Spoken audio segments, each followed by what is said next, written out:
social enterprises can really be instrumental in pushing forward the agenda of the SDGs. And I will look at it from almost an economics perspective. I want to talk about both demand and supply. Now, let me talk first about the supply. And I think this is where Kun Vincian mentioned it. We have seen great progress in Thailand and around the world on the understanding within the business community that just, following a profit-making philosophy or strategy for a company is just not sufficient anymore. Of course, it remains the fundamental core of the reason behind any entrepreneur or industry creator, owner, of a private sector entity. It's got to have to make money in order for the company to be sustainable, to be able to employ, to be able to grow and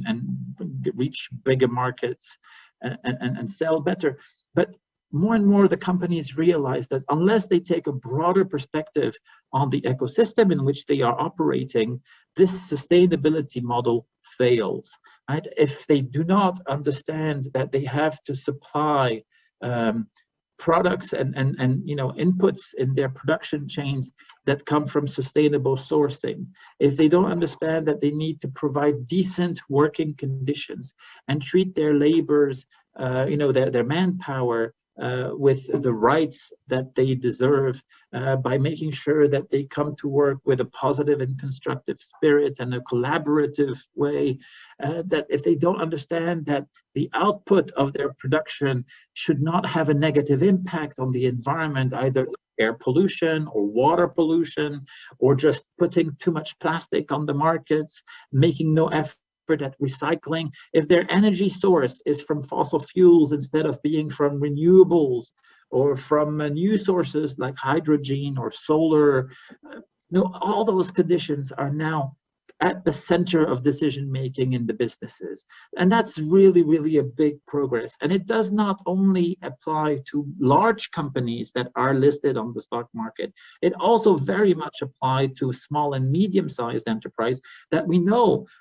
compose the large majority of the economic sectors in Thailand. So it is really in the interest of the companies, and Kunduk will speak to this, a bit later this morning, how we need to reconcile the idea of profit making from a business sense to doing good for society, doing good for the environment. And those are not anymore contradictory, but actually complementing each other and strengthening each other. So from a supply perspective, we have this,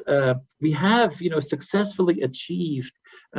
through advocacy, through explanation, but also just through observation, this shift in the mindset of the business sector. And we saw it for COP26. We saw in the cases of many countries, and in some ways also in the case of Thailand, a business community that was willing to be even more ambitious in the goals of COP26, right? In the measures that states had to undertake to limit the rise of temperature below 1.5. So sometimes the private sector today is even ahead of governments when it speaks to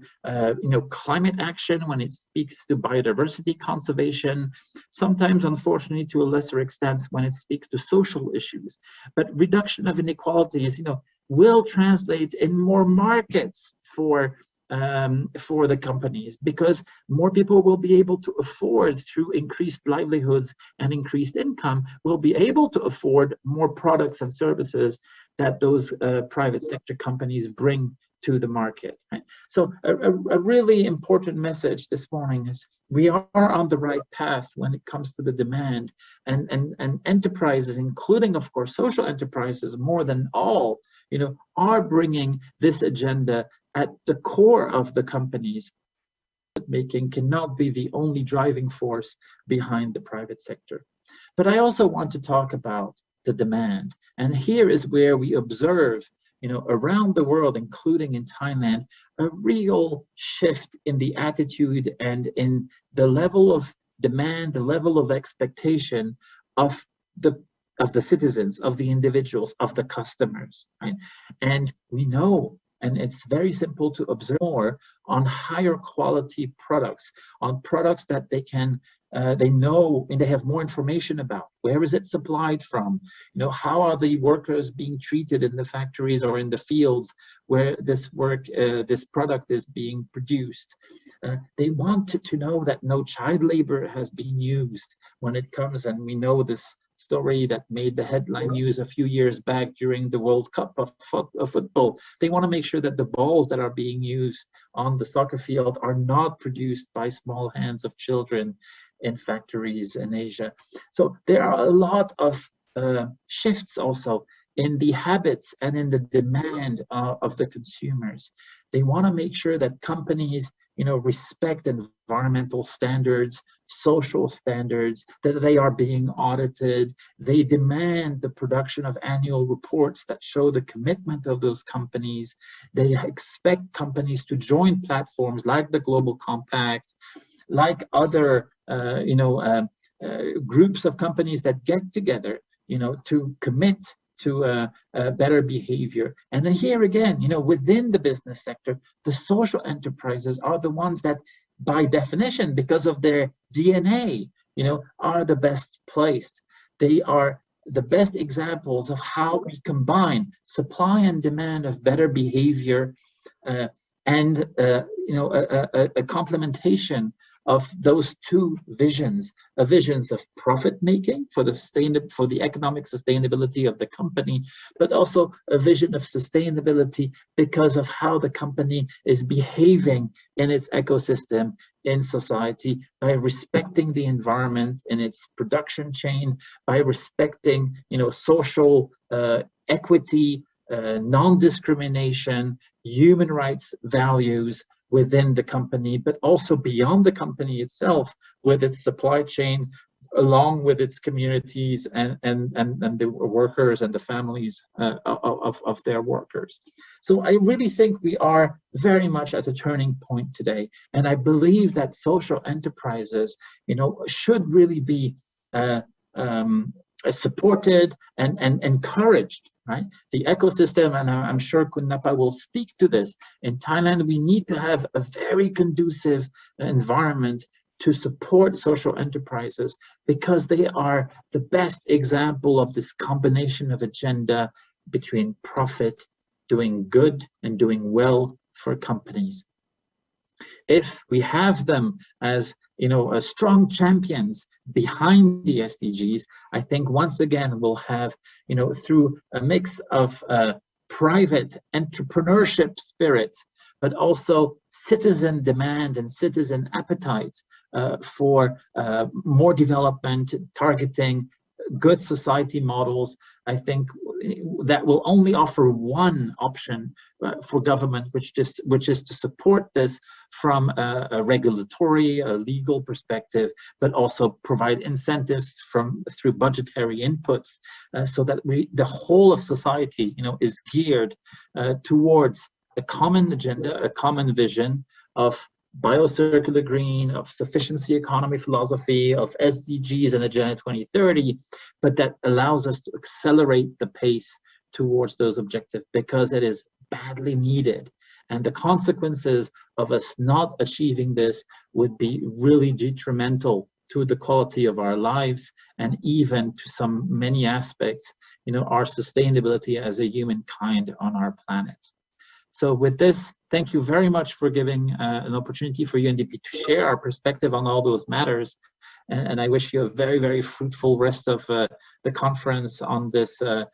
Good Society Summit. Thanks so much for having us. Kapung Kap. ขอบคุณคุณเรโนมากเลยนะคะสำหรับการบรรยายนะคะก่อนอื่นจะขออนุญาตสรุปให้ฟังสั้นๆนะคะว่าคุณเรโนเนี่ยก็เกริ่นเริ่มต้นมาด้วยนะคะการกล่าวว่าจริงๆไม่ใช่แค่ในประเทศไทยเท่านั้นนะคะที่มีปัญหาสังคมมากมายเลยคุณเรโนก็เกริ่นมาตั้งแต่เรื่องของปัญหาที่กระทบเราตั้งแต่ตอนนี้เลยนะคะก็คือเรื่องสภาพอากาศในเรื่องของโรคระบาดสถานการณ์โควิดเองนะคะแล้วคุณเรโนก็บอกว่าจากปัญหาทั้งหมดเหล่านี้เราไม่สามารถเพิกเฉยได้นะคะถ้าเรามองในแง่ธุรกิจเองอะค่ะปกติแล้วในอดีตเราอาจจะเห็นว่าธุรกิจเนี่ยเกิดขึ้นมาเพื่อทำกำไรแต่เพียงอย่างเดียวใช่ไหมคะแต่ตอนนี้ไม่เพียงพอแล้วนะคะธุรกิจไม่จำเป็นจะต้อง สร้างกำไรแต่เพียงอย่างเดียวแต่มีความจำเป็นและสำคัญที่จะต้องหันมามองในเรื่องของปัญหาสังคมด้วยนะคะแล้วก็คุณเรโนก็ยกตัวอย่างมาหลายอย่างเลยนะคะหนึ่งในนั้นที่คุณเรโนยกขึ้นมาก็คือพูดในเรื่องของมาตรการของทางภาครัฐเองที่กำลังผลักดันให้เกิดขึ้นก็คือในเรื่องของ BCG โมเดลนะคะ BCG โมเดลเนี่ยตรงนี้เองก็เป็นวาระที่ภาครัฐต้องการที่จะผลักดันนะคะเรื่อง Bio Circular Green Economy หรือว่าเศรษฐกิจชีวภาพเศรษฐกิจหมุนเวียนเศรษฐกิจสีเขียวอะค่ะตรงนี้ก็เป็นกลไกหนึ่งที่ภาครัฐมองว่าอยากจะนำมาใช้แก้ปัญหาสังคมทีนี้พอคุณเรโนเกริ่นเรื่องประเด็นปัญหาสังคมภาพใหญ่แล้วนะคะคุณเรโนก็ยกสถานการณ์มาให้พวกเราได้เห็นนะคะว่าประเทศไทยเองเนี่ยถ้าเกิดเทียบแล้วเนี่ยในเรื่องของ SDG Goal หรือว่าเป้าหมายการพัฒนาที่ยั่งยืนเนี่ยตอนนี้ประเทศไทยเองอยู่ในช่วงที่น่าเป็นห่วงมากเลยนะคะไม่เพียงแต่ว่าเรายังไม่ไปถึงเป้าหมายนะคะแต่เราถอยหลังด้วยนะคะยิ่งเจอสถานการณ์โควิดแบบนี้ด้วยเนี่ยเราไม่ได้เดินไปข้างหน้าเลยเราถอยหลังอย่างที่บอกไปนะคะทีนี้ก็คุณเรโนก็เลยชวนคิดว่าแล้วเราจะทำยังไงกับมันได้นะคะนอกเหนือจาก BCG โมเดลมันยังมีวิธีอื่นอีกไหมที่เราจะสามารถมาผลักดันให้พวกเราไปสู่เป้าหมายการพัฒนาที่ยั่งยืนได้นะคะคุณเรโนก็พูดถึงเรื่องของปรัชญาเศรษฐกิจพอเพียงด้วยนะคะว่าอันนี้ก็เป็นอีกกลไกหนึ่งเหมือนกันแล้วก็มีในเรื่องของ SDG Goal เองเนี่ยแหละค่ะแต่ว่าสรุปสุดท้ายแล้วเนี่ยนะคะคุณเรโนย้ำเลยว่าธุรกิจปกติทำธุรกิจเน้นแต่กำไรอย่างเดียวไม่พอแล้วนะคะผู้บริโภคเองตอนนี้เขาหันมาสนใจด้วยว่าธุรกิจแต่ละธุรกิจที่เขาใช้บริการอยู่เนี่ยมีการจัดการอย่างไรนะคะไม่ว่าจะเป็นในเรื่องของพนักงานมีการจ้างงานถูกกฎหมายหรือไม่นะคะมีการจัดการซัพพลายเชนที่ดีหรือเปล่ามีการปล่อยของเสียทำลายสิ่งแวดล้อมหรือเปล่าอย่างนี้นะคะแล้วคุณเรโนก็ยกตัวอย่างเช่นถ้าลูกค้าจะซื้อลูกฟุตบอลสักลูกหนึ่งนะคะเดี๋ยวนี้ผู้บริโภคเขาจะคิดว่าลูกฟุตบอลลูกนี้เนี่ยใครเป็นคนผลิตขึ้นมาใช่แรงงานที่ถูกกดขี่หรือเปล่านะคะถ้าบริษัทไม่สามารถเปิดเผยความโปร่งใสในเรื่องของการจัดการตรงนี้ได้ก็จะสร้างคำถามให้กับในใจกับผู้บริโภคนะคะแล้วก็จะเป็นอันตรายเองต่อธุรกิจในระยะยาวด้วยนะคะตอนนี้ไม่ใช่เป็นแค่เรื่องของใครคนใดคนหนึ่งหรือธุรกิจใดธุรกิจหนึ่งแล้วนะคะแต่ว่าต้องเป็นทุกคนนะคะที่จะต้องหันมาสนใจเป้าหมายนี้เพราะว่าลองนึกดูนะคะวันนี้ถ้าเราหาเงินไปเรื่อยๆนะคะแต่สภาพแวดล้อมของเราแย่ลงไปทุกวันพวกเราจะไปอยู่ที่ไหนกันบนโลกใบนี้ถูกไหมคะเงินแสนล้าน100 ล้านพันล้านก็ไม่สามารถนำไปใช้ได้ถูกไหมคะถ้าโลกเราไม่มีอยู่แล้วเพราะฉะนั้นจึงเป็นวาระที่สำคัญค่ะสรุปสำคัญเลยนะคะตอนนี้สถานการณ์ SDG Goal ของประเทศไทยไม่ดีถอยหลังคุณเรโนบอกว่านอกเหนือจาก BCG โมเดลปรัชญาเศรษฐกิจพอเพียงเรื่อง SDG แล้วคุณเรโนมองว่าธุรกิจเพื่อสังคมหรือว่า Social Enterprise เนี่ยแหละค่ะที่จะเป็นกลไกสำคัญที่จะทำให้พวกเราก้าวไปข้างหน้าในเรื่องของ SDG เพราะว่าอะไรนะคะเพราะว่าคุณเรโนมองว่าธุรกิจเพื่อสังคมเนี่ยจริงๆเหมือนเป็นต้นแบบเลยนะคะของส่วนผสมที่ดีมากๆเลยระหว่างการทำกำไรแล้วก็การแก้ปัญหาสังคมเนี่ยค่ะก็เลยเป็นกลไกว่าทำไมเราอยากที่จะให้มีธุรกิจเพื่อสังคมในประเทศไทยเยอะขึ้นนะคะหรือถ้าคุณเองท่านผู้ชมเองนะคะไม่สามารถลุกขึ้นมาทำธุรกิจเพื่อสังคมได้ยังมีช่องทางอื่นค่ะที่สามารถมาสนับสนุนให้ธุรกิจเพื่อสังคมในประเทศไทยของเราอยู่รอดเติบโตยั่งยืนเพราะว่าถ้าธุรกิจเพื่อสังคมอยู่รอดนะคะแปลว่าจะมีคนมาแก้ไขปัญหาสังคมเขาอยู่ได้มีคนช่วยเราแก้ปัญหาสังคมนะคะเราก็ช่วยวิธีนี้ก็ได้เช่นกันนะคะอันนี้ก็เป็นสรุปประเด็นสั้นๆนะคะจากที่คุณเรโนได้กล่าวมาเมื่อสักครู่นะคะถ้าเกิดว่าแป้งสรุปตกหล่นประเด็นใดต้องขออภัยด้วยนะคะ